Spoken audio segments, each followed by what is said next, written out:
Here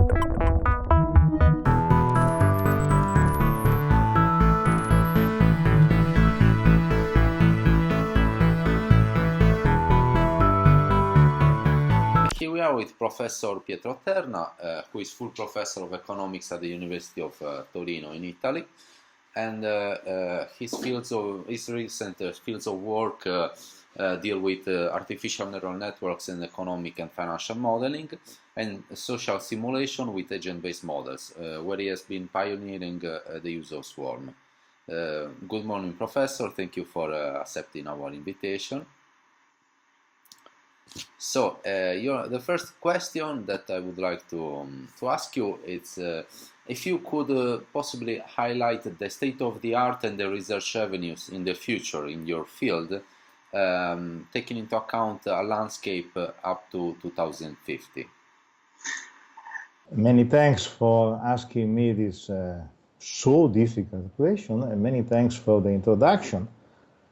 My main field now, and also for my next years of work, and most of all for the work of a lot of younger colleagues that started in this year working in the field of the simulation, is to spread the use of agent-based simulation in economics, in social sciences in general. Now I am very satisfied because main traditional scientific journals are opening their doors to this kind of application and to this kind of work. But as we are going closer to a success, we need also to think upon our future. What for the next few years and for many years in our field of activity? Can we use only agent-based simulation, neural networks, and also networks techniques only to explain what is happening behind our shoulders in the past of the economic situation? No. My idea is that we have to move toward a new way of using this kind of techniques, applying them to the activity of policymakers in two ways, three ways better. First of all, with an agent-based model, we can build an artifact of our society, both tiny model and both large model. You know, the Eurace model has been a very large model, a macroeconomic model of Europe, of European economy. In this way, we can start a new path in evaluating political programs. If we put under control the verification of the goals of political parties or government, we can help citizens in understanding democracy.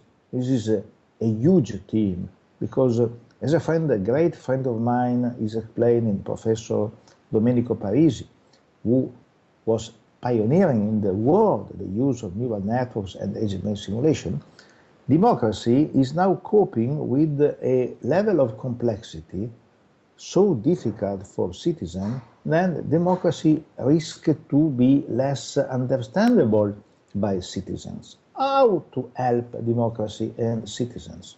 Explaining what policymakers are doing, building models so nice to be used, so easy to be used, that citizens can use them to understand what is passing in government. So this is the first task. But the second one, so the first task is evaluation. The second one, maybe, is more important, is to help politicians, policymakers, to make a correct decision, having the possibility of forecasting using the artifacts containing their model, forecasting the consequences of their activities and choices.